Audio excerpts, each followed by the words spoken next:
பிரதமர் மோடி ஈழத் தமிழர்களுக்கு துரோகம் செய்தவர் என வைகோ குற்றம் சாட்டியுள்ளார்.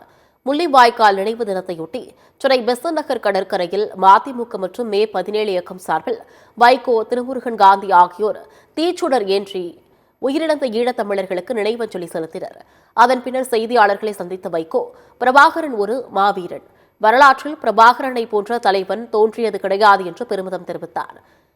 சிங்களர்கள் மட்டும் தாங்கியிருந்தால் பிரபாகரனை வென்றிருக்க முடியாது எனவும் வைகோ திட்டவட்டமாக கூறியிருந்தார். பிரதமர் மோடி இலங்கை சென்றபோது அங்கு தமிழர்களின் கோரிக்கைகளை கேட்கவில்லை என்றும், பிரதமர் மோடி ஈழத் தமிழர்களுக்கு துரோகம் செய்துவிட்டார் எனவும் குற்றம் சாட்டியுள்ளார். இலங்கையில் தமிழர்களுக்கு சுதந்திர தமிழ் ஈழம் மட்டுமே தீர்வு ஆகும் என்று கூறிய வைகோ, இந்திரா காந்தி உயிரோடு இருந்திருந்தால் ஈழம் வளர்ந்து இருக்கும் எனவும் உறுதிபட தெரிவித்துள்ளார். சென்றாரே நரேந்திர மோடி இலங்கைக்கு. அவர் ஈழத்தமிழர் பிரச்சனை பற்றி பேசினாரா?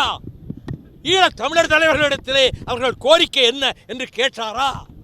அதை பத்திரிகைகளுக்காவது சொன்னாரா? அவர் கேட்கவே இல்லை. பிறகு எப்படி சொல்ல முடியும்? ஆக இதுவும் துரோகம் செய்கின்ற மோடியின் அரசு. ஈழத்தமிழர்களுக்கு துரோகம்.